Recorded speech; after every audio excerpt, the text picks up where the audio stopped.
Bienvenue dans la pause fitness. Alors, ce podcast est réservé à ceux qui veulent améliorer leur nutrition, leur entraînement et aussi peut-être leur style de vie. Donc pour tous ceux qui me suivent depuis quelques temps déjà, vous pouvez me laisser une petite évaluation sur la plateforme de podcast de votre choix. C'est ce qui m'aide le plus. Allez, on démarre l'épisode.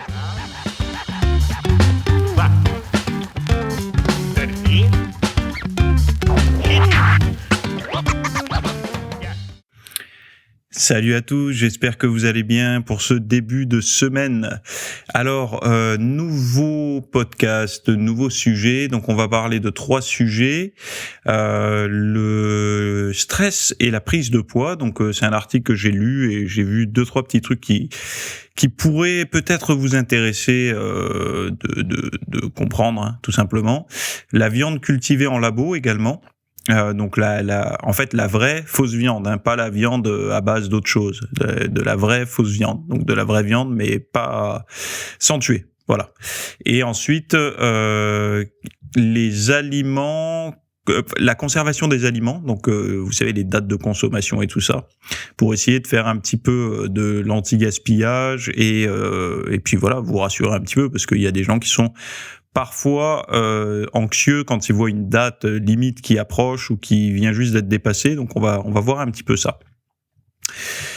Alors avant de démarrer l'épisode, comme d'habitude, je vous parle du sujet que je vous ai produit, que je vous ai fait pour les VIP. Donc c'était ce week-end, c'était dimanche à 10h est sorti un cours sur le régime flexitarien et la musculation. Alors c'est pas un régime flexitarien par défaut comme ça pour n'importe qui, c'est pour ceux qui pratiquent la musculation, parce que déjà beaucoup de personnes m'ont demandé d'expliquer, de montrer un petit peu comment on pouvait faire et d'avoir surtout des pistes pour pouvoir agir. Donc là, j'ai marqué ce que vous allez savoir, donc la définition exacte du régime flexitarien, les origines de cette approche alimentaire, à quelle fréquence manger de la viande ou du poisson. Et oui, ça c'est important parce qu'on sait jamais finalement dans le régime flexitarien quelle est la bonne fréquence pour dire que l'on est flexitarien. Ensuite, on a les aliments autorisés et ceux à réduire. Les aliments pour avoir suffisamment de protéines, donc les astuces plutôt, pas les aliments, les astuces pour avoir suffisamment de protéines. Les données scientifiques fiables sur la diète flexitarienne, une journée type de menu flexitarien, donc ça c'est le menu d'une journée type classique sans muscu, mais une journée type de menu flexitarien pour le pratiquant de muscu, donc revu et corrigé pour ceux qui justement pratiquent, donc vous aurez une journée type. Voilà, avec les options sur la semaine, comment faire pour inclure les aliments que normalement il faut réduire, voilà. Et mon avis complet, plus les petits conseils et bonus sur cette méthode pour sécher par exemple. Si vous voulez faire une sèche, tout en faisant un régime flexitarien, parce que vous le savez que souvent les protéines qu'on ajoute dedans, ça va être des végétales qui contiennent une dose plus significative de glucides que les protéines animales, donc je donne un point de vue et des astuces là-dessus. Donc voilà, si ça vous intéresse, si vous êtes dans une approche flexitarienne, allez voir le cours, une petite heure passée ensemble, un petit peu moins d'une heure passée ensemble à en parler. Voilà, donc le lien est dans les notes de ce podcast-là, vous avez le cours plus le PDF si vous basculez du côté VIP. Bon, premier sujet, stress et prise de poids. Donc c'est un article que j'ai vu, que j'ai lu et que j'ai voulu. Alors c'est initialement c'est un article qui a été publié en 2015 mais qui a été mis à jour en 2022.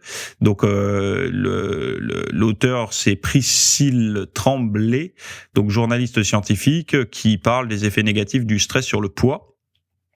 Donc bon voilà, en introduction, elle dit le stress chronique, l'anxiété et les émotions négatives conduisent à la prise de poids, soit parce qu'on mange trop, soit parce que notre corps se met dans un état particulier qui l'amène à stocker les calories pour faire face à des dangers réels ou imaginés.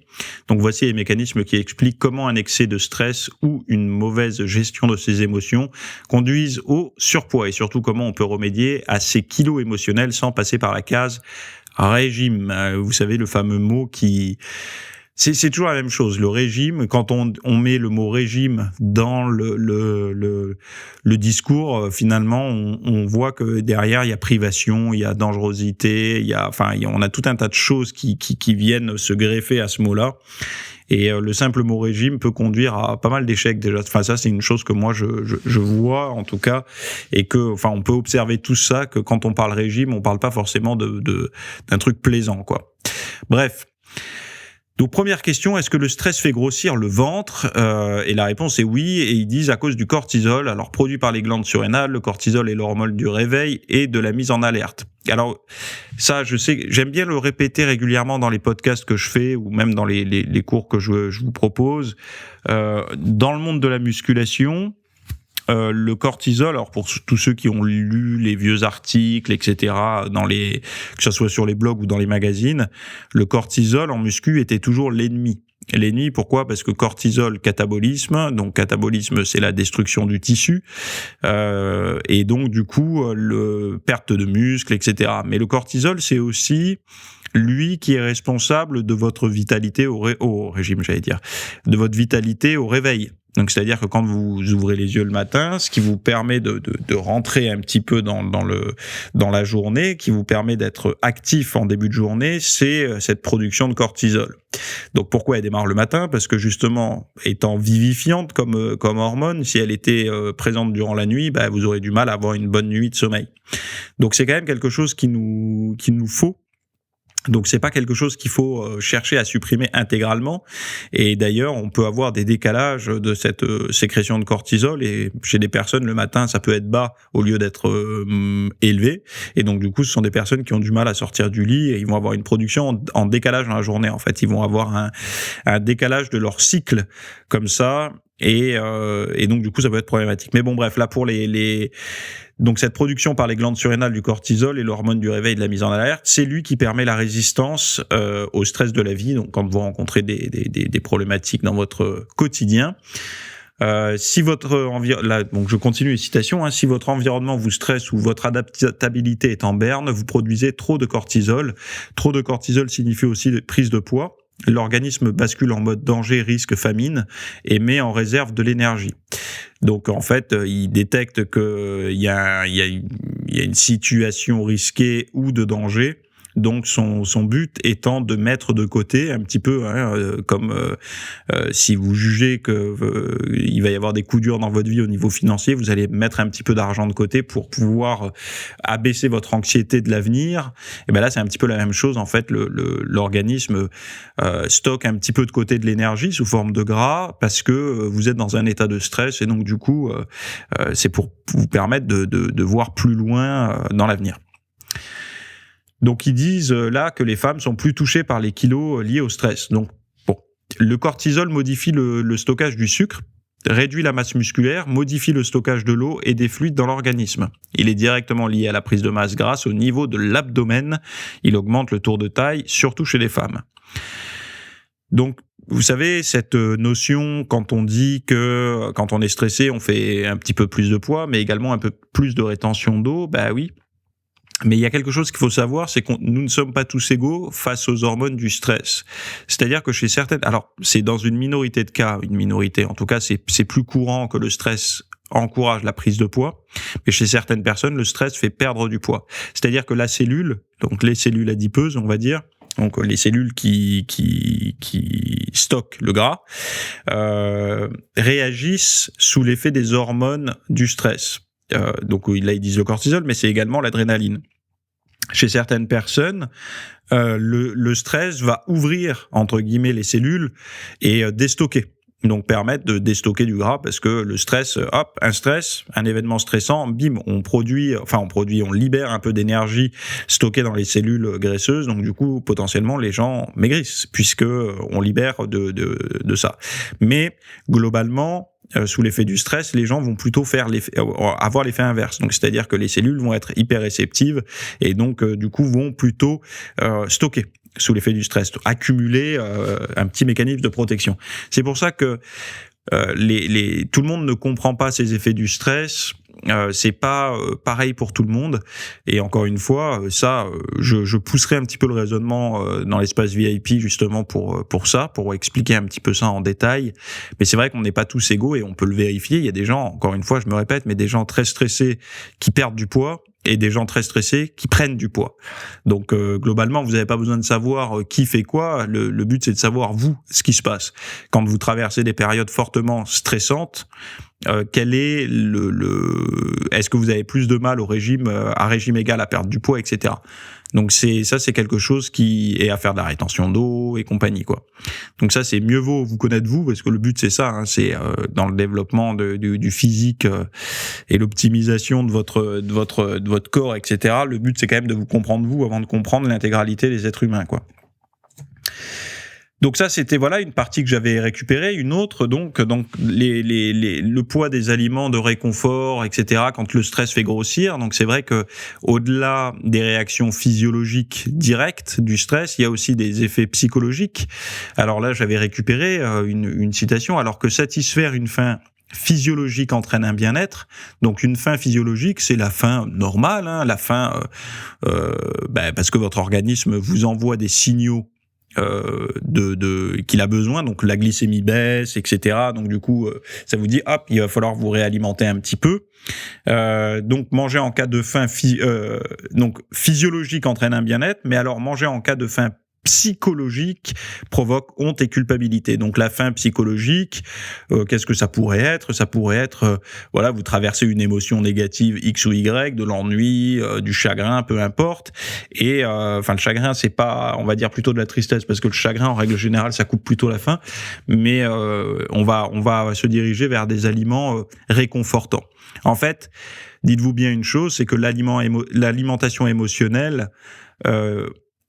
alors ça, allez voir sur mon site, là, si vous êtes VIP, le cours que j'ai fait avec la roue des émotions, etc. Vous comprendrez, le but, c'est de réussir à vous comprendre vous-même, mais avec l'effet tampon des émotions et tout ça, le cours, il a eu pas mal de retours positifs. Je pense que c'est important de comprendre les émotions et l'alimentation émotionnelle. Donc là, en tout cas, on voit bien une chose, c'est que manger en cas de faim psychologique provoque honte et culpabilité, puisque c'est une alimentation déraisonnable, donc qui sort de notre contrôle, on va dire, et une fois que cette alimentation est faite, eh bien, il y a honte et culpabilité. La problématique de cette alimentation, c'est qu'elle n'est pas guidée par la faim, donc la faim physiologique, mais par une faim psychologique. Et la grosse problématique, c'est qu'il n'y a pas de satiété à la faim psychologique. En fait, la satiété, ça va être des émotions positives. C'est-à-dire que si vous passez toute la journée dans une émotion négative, certains aliments permettent de tamponner cette négativité en vous donnant une petite sécrétion de plaisir, donc du coup voilà. Mais si vous êtes vraiment dans un état où vous n'arrivez pas à vous remettre d'émotions négatives, eh ben quelle va être la deadline de l'alimentation compensatrice? En fait, il n'y en aura pas réellement, parce que si vous êtes toujours en demande d'émotions positives, vous allez toujours en demande d'émotions positives, vous allez toujours en demande d'aliments, puisque vous serez jamais comblé. Donc c'est là où ça devient problématique et que la prise de poids peut s'installer. Et donc tout ça, c'est lié au stress. Pourquoi ? Parce que le stress étant une émotion négative, ça engendre ça chez les personnes qui peuvent être fragiles de ce côté-là, en tout cas désorganisées de ce côté-là. Donc ils disent, notamment parce qu'une prise de nourriture supplémentaire engendre, comme chacun sait, des kilos supplémentaires. Alors, il disait, là, dans une étude parue en avril 2015, donc c'est pas tout récent, mais quand même, c'est pas si vieux non plus, dans le journal scientifique Appétit, manger des aliments réconfortants, goûteux pour gérer une émotion ou un stress augmente l'indice de masse corporelle, donc l'IMC, le poids, mais selon cette étude, et c'est ce qui est nouveau, changer d'habitude de compensation peut permettre aussi de réduire l'IMC en 2 ans. Un changement de 1 point dans le score de compensation du stress pouvait réduire, selon cette étude, une perte de poids d'environ 4,5 kg sur 2 ans, l'équivalent d'une réduction de l'IMC de 1,76 points.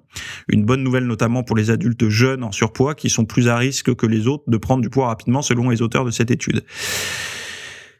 Alors je sais que peut-être que vous vous dites 4,5 kg sur 2 ans, c'est peu, mais il faut toujours reprendre les choses de manière générale.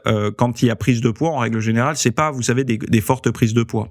Les gens qui sont en surpoids, et c'est pour ça que les gens ne s'en rendent pas compte finalement, c'est parce que ce sont des prises de poids de 1 kg par an. Ce qui veut dire que en 20 ans, les gens ont pris 20 kilos. Donc certes, c'est une grosse prise de poids en 20 ans, mais 20 ans, c'est long quand même.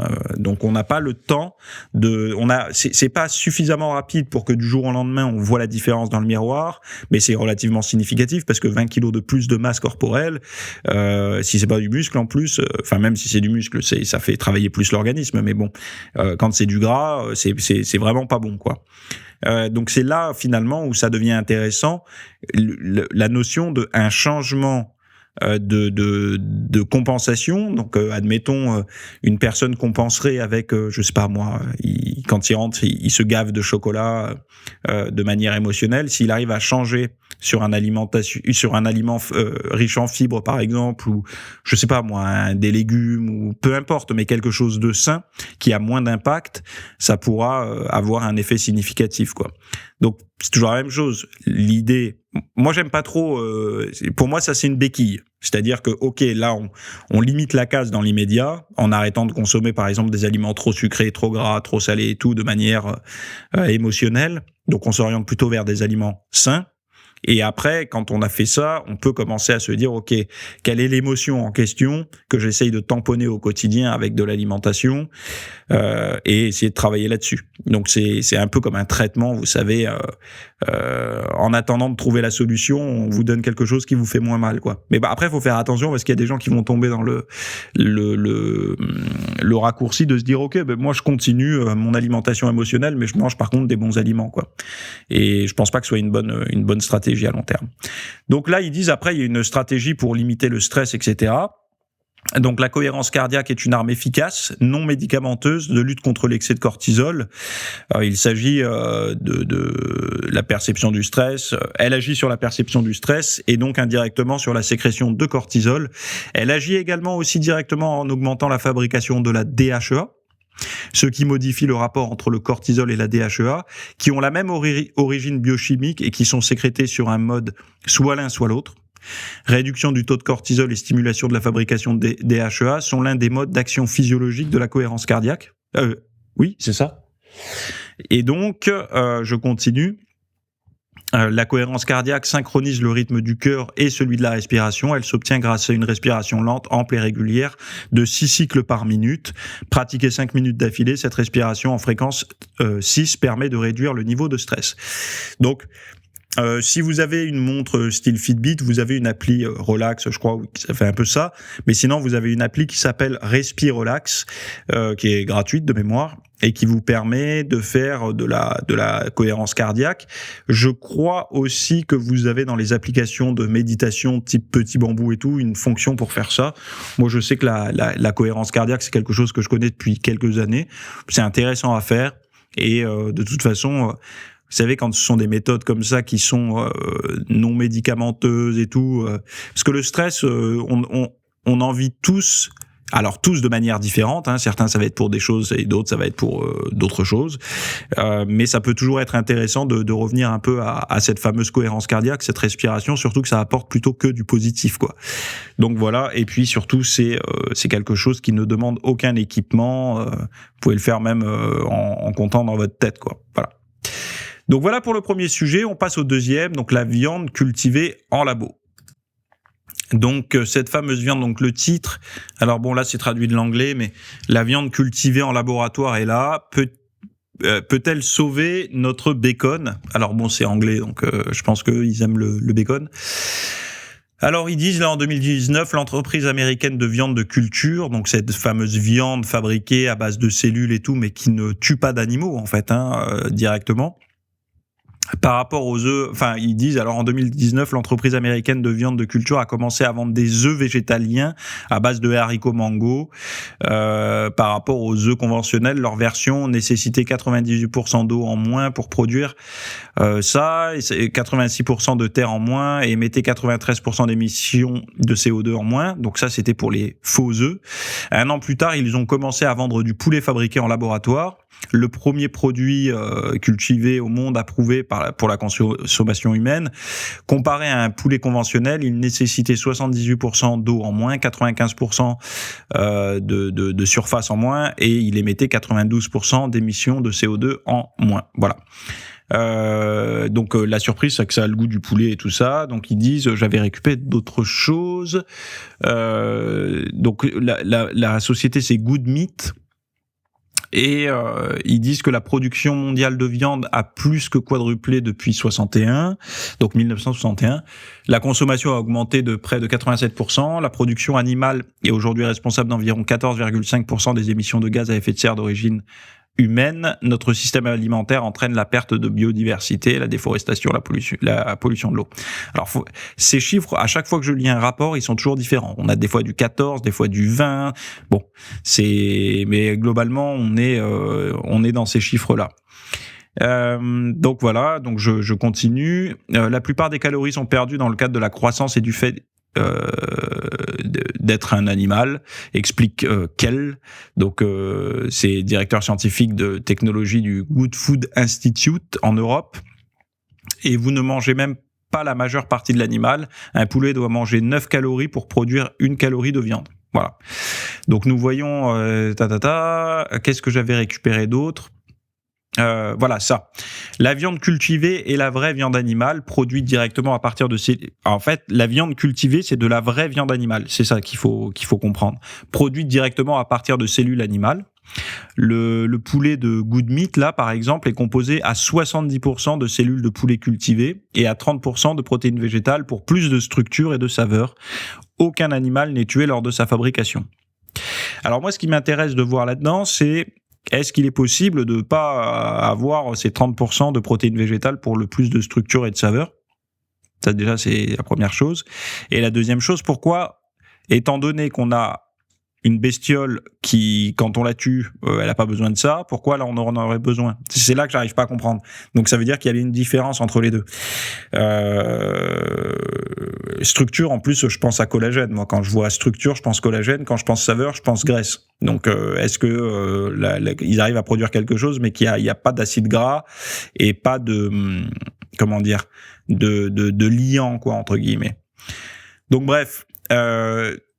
Pourquoi je voulais parler de ce sujet? Donc j'avais vu le prix. Ah oui. En fait, là vous vous dites, mais ok. Alors quel est mon point de vue d'abord? Ah non, je continue. Je continue d'abord sur les explications. Après je donne mon point de vue. Donc en fait, quand ça a été lancé, ce projet-là, il faut vous dire, alors pourquoi il y en a pas plus à vendre? Déjà, ça a un coût. Et en 2013, quand ils ont lancé le projet, pour fabriquer le premier burger en laboratoire, donc c'est-à-dire, faites bien la différence, ça n'est pas des fausses viandes, c'est-à-dire que ça n'est pas ces fameuses viandes qui ressemblent, qui ont l'odeur, qui ont presque le goût, mais qui sont faites avec plein de produits chimiques, de trucs végétaux et compagnie mélangés pour essayer d'avoir le goût, la texture et tout. C'est pas le cas. Là, c'est vraiment comme si on clonait un morceau de viande, en gros, quoi. Pour vous donner un raccourci, c'est pas comme ça que ça se passe, mais c'est vraiment des cellules directement de viande, quoi, en gros, hein, sans tuer d'animaux, ils arrivent à refaire de la viande. Donc c'est là, et là on se demande mais combien ça coûte? La première fois qu'ils ont fait un burger, sa fabrication a coûté 250 000 €. Bim. Là, t'as du burger à Instagram, et là, je te le dis, 250 000 €, tu le mets sur Insta, celui-là. Et donc après, ils disent, depuis lors, depuis ce premier test, une entreprise de viande cultivée basée aux Pays-Bas, ils ont réussi à faire un steak, enfin un hamburger cultivé en labo, qui coûtait 9 €. Donc 7,5 livres. Ce qui représente une fraction du coût initial, tu m'étonnes. Donc 9 €, ouais, c'est cher. Hein. Là, le burger, on est cher. Hein. Là, le morceau de viande, hein, là, le petit morceau de viande qu'il y a dans le burger. Hein. 9 euros. Donc ça fait cher, on est d'accord, mais on est quand même passé de 250 000 euros à 9 euros. Voilà, donc pour vous donner un point de comparaison, au McDo, ça coûte 0,89 livres chacun, les hamburgers. Et après, et c'est après que les cornichons et les marges ont été ajoutés. Voilà. Donc là, on voit déjà qu'il y a un côté essayer de réduire les coûts, mais la problématique, on se dit toujours, ouais, mais réduire les coûts, qu'est-ce qu'ils vont utiliser pour réduire ces coûts-là ? Est-ce que on va garder la même qualité ? Parce que à mon avis, celui à 250 000 euros, il n'était pas de même qualité que celui qui va tomber bientôt à peut-être 2-3 euros, quoi. Donc on verra bien, mais donc mon point de vue là-dessus, parce que je sais que vous vous demandez quel est mon point de vue, certainement. Enfin, moi personnellement, si ça permet de baisser la consommation de viande, je suis pour. En fait, je veux pas tomber dans les extrêmes. C'est-à-dire que ceux qui nous découragent de manger de la viande, qui sont trop dans les extrêmes, ah là là, tous les animaux, on arrête. Je suis pas pour. Pour moi, il faut avoir une limite raisonnable. C'est-à-dire, aujourd'hui, quelle serait la production à base animale directement dans l'alimentation qui est raisonnable, c'est-à-dire qui aurait peu d'impact, qui rentre dans le respect des animaux, etc., etc. Et en fait, se dire, ok, à partir de là, quelle serait la consommation, quelle serait la fréquence de consommation de vraie viande pour que ça soit sain, on va dire, à la fois pour la planète, pour les animaux et tout. Et à partir de là, de dire, ok, si moi j'ai envie d'en manger plus que cette dose-là, eh ben, je me tourne vers ces viandes de culture. Moi, personnellement, s'il n'y a pas de danger, ça me dérangerait pas. C'est-à-dire que ça me dérangerait pas. Je le dis honnêtement. Si ça représente une fraction de mon alimentation protéinée, ça me pose pas réellement de problème. Par contre, les trucs super chimiques là que j'ai vu avant là, les trucs enfin où il y a je sais pas combien d'aliments transformés dedans, non. Ça me dit rien. Mais par contre, de la viande presque clonée, ça me semble plus cohérent et j'y vois quand même une piste, quelque chose dans quoi. Alors je sais, là, les bouchers et tout ça, ils sont pas contents, mais je comprends et c'est normal. Mais bon, moi je suis pas pour tuer leur métier, hein. Je suis pour conserver, mais qu'ils aient accès à de la meilleure qualité, etc. Et de toute façon, ce sera plus cher, hein. Il faut se dire une chose, c'est que quand on va durcir un peu la législation là-dessus, la viande va coûter beaucoup plus cher, j'imagine. Ça va pas aller dans l'autre sens. Mais moi, personnellement, j'y vois quand même du progrès. Et je compte un peu là-dessus quand même pour l'avenir, plutôt que la version tout le monde végétarien, quoi. Parce qu'il faut pas oublier que c'est soit ça, soit tout le monde végétarien, soit on change rien, et on sait que si on change rien, ça pose problème. Donc, je sais pas ce que vous en pensez. Je peux comprendre que c'est un peu effrayant de manger quelque chose qui a été produit en labo à partir de cellules. On sait jamais trop comment ça va réagir et tout. Mais en même temps, je me dis, la viande qu'on a aujourd'hui, elle est quand même hyper riche, on va dire, en antibiotiques, parfois en pesticides et tout. Est-ce que là, on pourrait pas produire une viande similaire par exemple, au bœuf nourri à l'herbe, hyper riche? Et puis, est-ce que cette viande-là, on pourra pas l'enrichir en oméga 3? Parce qu'on sait que des viandes... Est-ce qu'on pourrait pas essayer de reproduire la viande qu'on avait à l'ère paléo, en gros? Vous savez qu'on dit souvent qu'à l'ère paléo, on mangeait beaucoup de viande, mais ça posait moins de problèmes parce que cette viande n'était pas la même. Elle était issue du sauvage, entre guillemets, et l'alimentation des bêtes était beaucoup plus noble, plus riche en micronutriments. Donc la viande était beaucoup plus riche et beaucoup plus intéressante. Les acides gras présents dans les viandes étaient beaucoup plus intéressants qu'aujourd'hui. Est-ce qu'on ne pourrait pas, au lieu de calquer la viande d'aujourd'hui, calquer la viande d'avant, en fait? Et là, ça devient intéressant. Enfin, je sais pas ce que vous en pensez, mais d'avoir la même viande, la même qualité de viande qu'on pouvait avoir à l'ère paléo, ça me semble intéressant. Et puis encore une fois, si on peut enlever tout ce qui est résidus, pesticides et antibiotiques, ça serait aussi un progrès. Alors je sais que philosophiquement, moi, ça me pose quand même un problème, hein, je vous le dis, hein, philosophiquement, de me dire que je mange une viande qui a été... je peux pas m'empêcher d'avoir cette image du film, comment il s'appelait, L'aile ou la cuisse, avec Coluche et Louis de Funès, là, avec ces fameux poulets qui sortent de l'usine, qui sont fabriqués comme ça en espèce de pâte à modeler, là. C'est ça l'image que j'ai, moi. Mais j'essaye de voir un peu plus loin. Est-ce que ça peut pas, enfin, on produit quand même des choses intéressantes. Donc ça pourrait être, à mon sens, s'il n'y a pas de danger, moi, ça me dérangerait pas de le mettre dans l'assiette ponctuellement jusqu'à temps de. Et encore une fois, on pourrait se dire, mais pourquoi pas tout le temps? Ben là, c'est ma petite résistance philosophique, quoi. J'ai un petit doute. Laissez-moi encore ma viande. Est-ce qu'il n'y a pas encore quelque chose dans la viande que vous n'arrivez pas à copier, quoi? C'est ça, en fait. Donc voilà, là, on en est au début, même si ça date de quelques années, hein. Il y a quelques restaurants qui vont en proposer également. Là, ils disent d'ici fin février 2022, la société Eat Just travaille maintenant avec des restaurants à travers le pays pour mettre le poulet cultivé en labo dans leur menu. Donc ça veut dire qu'ils ont quand même un certain recul et enfin bon, on verra. Moi, en tout cas, c'est quelque chose que je vais suivre parce que ça m'intéresse. Voilà. Dernier sujet simple. Quels sont les aliments qui peuvent être consommés après la date de péremption? Donc ça, je sais que c'est une question que vous pouvez vous poser. Surtout si vous êtes un petit peu anxieux de savoir est-ce que je vais pas me faire une intox alimentaire et tout si je le mange ou pas. Alors déjà, la première chose à savoir, c'est que quand vous regardez, vous savez, les dates. Il y a souvent marqué, alors pas la date en question, mais dans les petits textes qu'il y a sur les étiquettes, il y a marqué soit à consommer de préférence avant le, et puis ils vous disent voir sur le couvercle, voir sous le paquet, etc. Donc, de préférence avant le ou jusqu'au. À consommer jusqu'au, de point la date, à consommer de préférence avant le, de point la date. Eh ben, la date limite de consommation appelée DLC et la date de durabilité minimale appelée DDM. Donc, quand vous avez la date de durée minimale, durabilité minimale, c'est exprimé avec la phrase « à consommer de préférence avant le ». Donc, c'est la DDM. Et quand vous avez marqué, par contre, l'inverse, donc DLC, c'est « à consommer jusqu'au ». Voilà.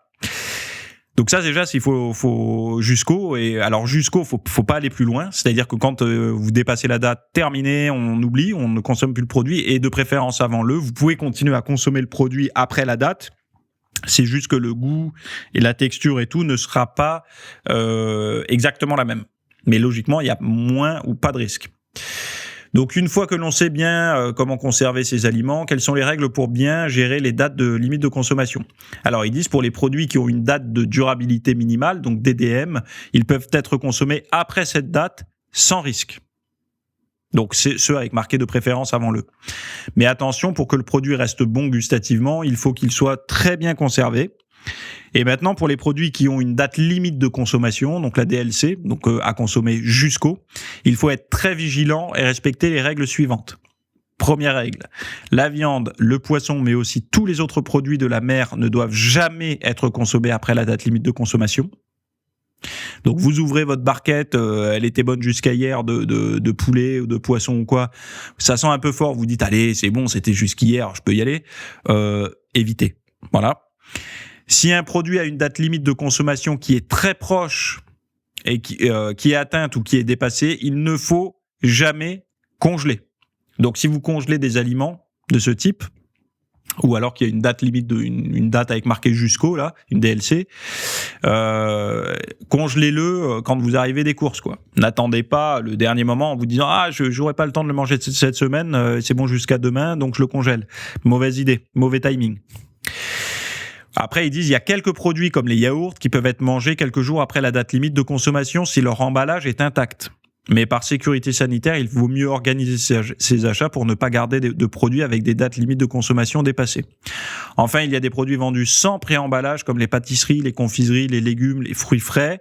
Pour ces produits, la règle est de les consommer dans les 24 heures après leur achat. Alors les légumes, 24 heures après leur achat, ils sont durs, hein, parce que moi, j'achète des courgettes et tout fraîches, je les mange pas dans les 24 heures obligatoirement. Mais et les fruits non plus. Mais par contre, oui, je peux comprendre que sur les pâtisseries et les confiseries, donc tout ce qu'on mange quand on fait du fitness, mieux vaut les consommer dans les 24 heures durant un cheat meal, quoi. Et oui.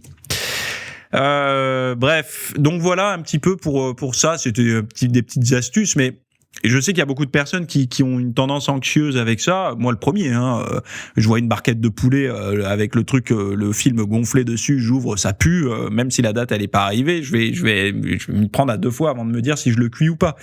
Donc on a quand même, faut pas oublier qu'on a nos instincts quand même. Si vous mettez la truffe dessus et que ça pue, le poulet c'est particulier parce que ça a une odeur assez forte quand c'est cru, mais bon, si vraiment ça a une odeur un peu dérangeante là, moi je le mange pas, hein, je vous le dis, je le bouffe pas le poulet quoi. Donc faisons un peu confiance parfois à nos instincts. C'est aussi à ça que ça sert, hein, d'avoir un odorat qui sent ce qui pue et ce qui sent bon quoi, en gros quoi. Donc voilà, bon, tout ça nous amène aussi quand même à ce fameux régime flexitarien. Je sais que vous êtes nombreux à le faire, mais que vous êtes aussi nombreux à en faire, avoir des problématiques par rapport à la sèche et ce régime, en tout cas à garder un tour de taille acceptable. Donc allez voir le cours que j'ai fait là-dessus, ça vous donnera pas mal d'astuces. Vous avez le lien dans les notes de l'émission, et sinon on se retrouve pour un autre épisode si vous avez du retard, ou alors de l'autre côté en VIP, si vous voulez aller suivre ce cours. Je vous dis à toutes et à tous très bonne journée, très bonne semaine, bon entraînement, et à la prochaine. Salut. Merci d'avoir écouté cet épisode. Alors, avant de partir, j'avais juste quelque chose à vous partager. C'est vrai que vous avez peut-être des temps morts à meubler, que ce soit des temps de trajet dans les transports en commun, du cardio un petit peu long sur un tapis de course, ou alors tout simplement envie de remplacer les programmes que vous avez la soirée pour de l'apprentissage. Vous êtes peut-être adepte des émissions, des documentaires, des reportages, etc. Sauf que dans le monde de la musculation, de la nutrition, du développement, d'un mode de vie sain, etc. C'est un peu maigre en contenu dans les médias grand public. Et donc, ce que je vous propose, moi, personnellement, c'est d'aller faire un tour dans la bibliothèque alors, c'est un Netflix version fitness privée qui vous coûtera moins cher qu'un lavage auto au rouleau par mois. Et là, vous avez vraiment tous les sujets. Alors, c'est plein de cours que je propose. Il y en a déjà plus de 300. Ce sont sur le sommeil, sur les hormones, sur la nutrition. Donc ça peut être pourquoi on a faim, pourquoi on n'arrive pas à tenir un régime, comment faire, quelles sont les solutions, mais aussi d'anatomie pour l'entraînement, des programmes d'entraînement. Donc tout ce qui est lié à la perte de graisse, si vous avez du gras sur le bas du ventre depuis des années, ou alors si vous avez du mal à prendre de la masse musculaire, tous ces sujets du plus connu, entre guillemets, du plus recherché au plus pointu, tous ces sujets sont largement abordés dans cet espace VIP. Donc, pour rappel, pour y accéder, vous avez un lien en description. Si vous ne le trouvez pas, vous allez sur www.fitnessmiss.fr et vous faites devenir membre. Voilà, vous trouverez sur le site.